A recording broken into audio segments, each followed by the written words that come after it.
संकल्प हे येणाऱ्या अर्थसंकल्पामध्ये त्याचा अंतर्भाव करण्याची गरज आहे।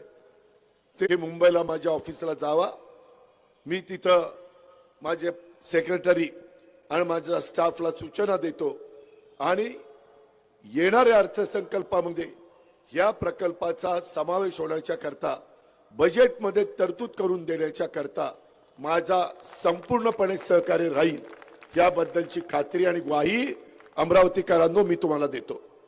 मी शब्दाचा पक्का आहे, हा माझा वादा आहे। त्याच्यामुळे इतरांचं राजकारण मी इथं येऊन कुठेतरी तुमच्या भावना भडकायला नाही आलो, तुम्हाला ताठ मानेने उभा करायला आलेलो आहे, तुमच्या इथं इन्फ्रास्ट्रक्चर उभा करायला आलेलो आहे। आता ज्या ज्या गोष्टीचा उहापोह झाला ती आपले प्रश्न विजन विकासाचं गतिमान अमरावतीचं ही जी आमची भूमिका आहे त्या पद्धतीनं आम्हाला सगळ्यांना पुढे जायचं आहे।